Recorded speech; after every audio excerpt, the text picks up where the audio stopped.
Ар ханган баруун сумын малын төв базан одоогийн тариат суманд байж. Одоогоос 30 гаруй жилийн өмнө цэхэр, тариат, чулуута хангаас мас авчирсан мал махны үхрийг туурчин чуамд болон хоёр шинхэн залуу туурчдыг ялгаж хийлсээр 280 гаруй өрөхрөө гурвал туугадан Улаанбаатар гот руу гараач ичгэв. Тэд явсаар чулууд суманд 7 хоногийн дараа ирж цаг агарын мэдээ сонсвол 7 хоногийн сүүлээр сүрхийн Адар бороо орно гэжээ.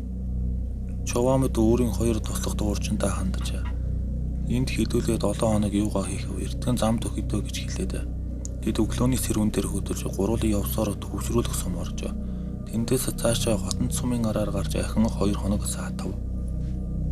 Өгшин орхны хөвөнд бүтэн өдөр амраад хашаат сум бэрхийн нуруугаараа дайрч Булган аймгийн 3 булгийн сумын нутагт буудалжээ. Санаанд чуваа мэдгүй хүүхэн хаан уулхурж савангийн голд бороо шороо өнгөрөхөөр төлөвлөж.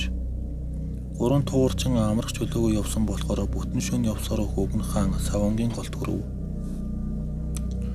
Туурчин чуваа мэдгүй дотроо цаг агаарынхан бас л худлааг үржигч 10 хоногт ямар ч бороо шороо тэнгэрээс буусангүй гэж бодоод савангийн голоо дагсаар Булганы Аршаан сумын араар гараад явж байтал 11 дахь хоногийн өдөр ч юугүй усан бороо хасгархан тэр. Орой болж байсныг хэлэхүү бороо мөддөө онгох янзгүй.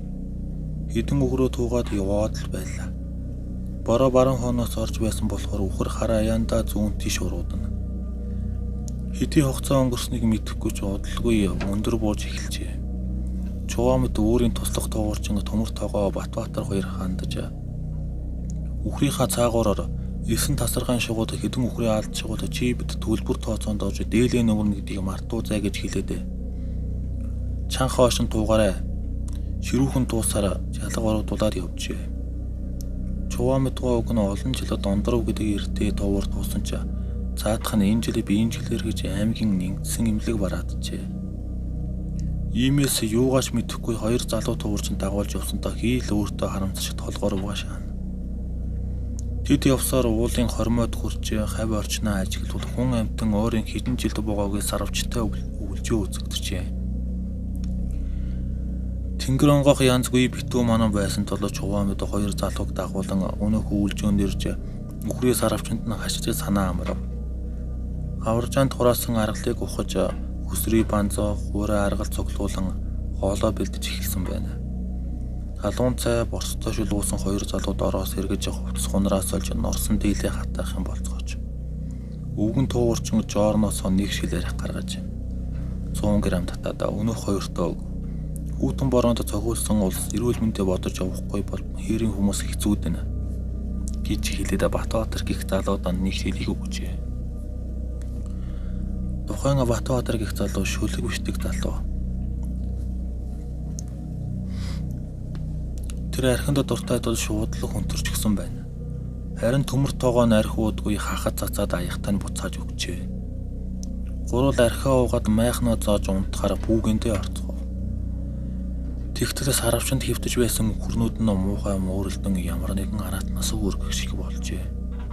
Чувамд босч элхи бааги үхрээ харчгаа дээр чон нохооч байж мэднэ гэхэд Батбаатар яаран сандран босч хувцаа өмсөөд гарчээ. Нөгөө хоёр нь хүлээсээр байж хүлээгээд байсан залуу орж ирдэггүй. Төмөр тохоог дагуулan гарч дэнлүүгээ хатсан үхрээ бүртгүүл бүрэн байж харин Батбаатар алга. Тэр хоёр өвлжөөний хой томор дээр гарч түүний нэрээр хичнээн дуудсан авч тэр гарч ирсэнгүй. Төмөр тоогоон зүүн тийш өвгөн туурчин баруун тийш хайгаар тохиролцоод сайлжээ. Чувамд дэнлүүгээ барин явж байтал буруу гарсан жалган дотор Батбаатар өмдөө өвдгүү хүртэл шувталж хамаагийн ил гаргачихсан хуурхраад унтаж байж. Түүнийг сэрэхэд залууч очин босч ирсэн. Чувамд таха намайг сарвчанд ороход нэг залуу бүсгүй тогсож байсан. Дан дээл өмсөн тэр бүсгүй намайг хараад л хойлоо жаахан юм яриг гэхээр нь биеинд ирсэн. Тэр хаачих ба гэж. Өвгөн жаахан уусан архиндаа согтож химэн бодцоод. Элцгний чин залуу хүүхэн хар усан борооноор юуных нь хүүхэн байдаг юм. Гээд түүнийг дагуулan майхандаа ирэхэд төмөртөөгөө хизээний майхандаа ирчихсэн. Ачин муухай зүс царайтай юм сууж байв. Тэр үгээ дээрээс нь давталтуулан "Чууяаха эндээс хурдан хөдлөе. Сая намайг зүүн тийш алхаж явтлаа араас нэг хүүхэн дуудаад эргээд харахад урд гарч хаад хоошоо харахаар хатталд арчсан байсан. Их муухай зүс царайтай. Ганцхан хүүхдтэрлэгдээл өмсчихсэн хэрнээ газараас хүндэрөөд яваад яг л салхинд тугдж байгаа ханхуутай адил амар үзэгдлээ гэхэд үг нь их тоолгүй. Зүгээрээ гэчгээд буруу хараад хорхираад өгч. Хоёр залуу чи эндээс өглөө эртэн хөдлөн шүү гэсээр унтаадаг. Шүүндүүд муухай зүүдлээдээс ирсэн шовоомд үхрээ эргэрэд инлүүгээ барин гадаа гаруула. Сарны гэрэлд тэдний майхнаас олгүй нийгэм сүйтгэнэг шиг харагджээ. Үүгэн майхан руугаа иргэн орж калибр буугаа үүрэн өнөөхөө сүйтгэнсэн юмны араас дагуула. Цаатхнаас сарвчны араараад явчихж. Гараажаар чон нохой биш. Хүний хөлийн чимээ байсан болохоор дуурчгаа буугаа сумлан агаарт нэгсэн хий буудаж өгөөд сарвчны ард гарчээ. Тэнлүүгээ цуцгаад харуул хинч байсангүй. Тэглэгийн тэн чихэн дээр нь та намайг хармаар байна уу гэх дуу ян хийтэл сонсогдсон тэр. Тэнлүүгээ сарвчин дээгүүр тусах бол ганцхан хүүхдтэрлэг дийл өмссөн 16-аас 18 насны охин цомцоон сууж байв. 10 хэдэн жил туур туусан чуваамд айхаасаа илүү гайхан. Чи чинь хаа хурж яваа амтан бэ? гэж илүү гайхан асуухад харин та нар яагаад манай үлчөнд урилгагүй хүрээ дэрв хэмээн муухай харахад нүдэн чи солоонаараа эргэлдэжээ. Тэнмэл солиотой хүүхдүүд хаасайгүй л туурчтай тааралддаг. Тэдний нэг нь байх гэж шаваамд бодоод танайхаа хаан байдаг юм. Аав ээж чинь чамайг ингэж яваг мэдхүү гэвэл охин. Аав ээж маань тэр тэнгэрт би үлжээгөө сахиад суудаг юм. Заримдаа уйтгартай. Харин та нар одоо энд байгаа болохоор ханти амар байна гэхтэл туурчин өвөн эн чинь хүн биш буг байна ч өтгөрсүнс гэдэг нь байна хэмээн тэр дороолоо ойлгожээ. Үүгний ар нуруугаар хүүт тааж хүүтэн хөлсөн чи ирэхэд хоёр өвдөг гаран дагтан чичирч эхэлсэн байна. Тэр үг хэлэх гэхээр амнаас нь ямар ч яваа гаргалгүй. Хоёр залуугийн хэлсэн үнэн байж чуваамд хойш ухран майханд орсон байна. Амьсгаагаа дарж ядсан өвгөн майханд орвол Батбаатар хамраа хуржигнуулан унтаж байсан ба түүнийг гялс сэрээжээ. Өвгөн тэдэнд хийлээд Батбаатар ч өдөртөө мориндоо явуулаад өөрөө майхангаа баглаж төмөртөөгөө сандарчихсан амтан гүгээд иржээ. Яав гэвэл залуу амьсгаа арай хин дараад "Чууяаха манай үлжөөний яг дор нэг бүсгүй амарч гээд орилоод ивтэж байна. Одоо бараг ус нь гарчихсан байх. Тоо очиж хүүхчийг их барих уу гэсэн аж. Чуваамд битгий донгосоод бай. Энэ үлжөөс нь сүнстэй юм байна. Хурдхан майхнаа ачаал гэвэл залуу уурлах маягтай. Юуны чинь сүнс вэ? Хөөрхий бүсгүй одоо бараг амарчж байгаа болов. Очиж хүүгийн тасалж нэл хурыг нь дeel овцаар үлгээдий." Гэтэл түнэр харанхуй руу уусан алга болжээ.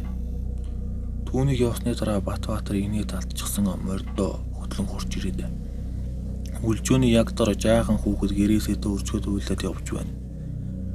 Тэр жаалыг дүүрээд замын альд орхий гэж солиорчээ.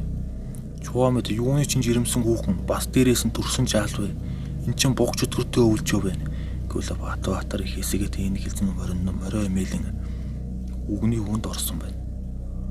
Тод удалгүй төмөртөөгөө ядад туйлсан амтэн ирээд нөгөө жирэмсэн хүүхний чинь нөхөр нүгүрээ доошоо гүйчихлээ гэж сандран хашгирчээ.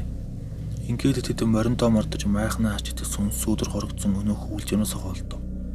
Хожин чуваамд гой бугч өдөртөө үлжөөний хойгоор туурдурж гарахтаа нутгийн альд хоногдсон юм санаж.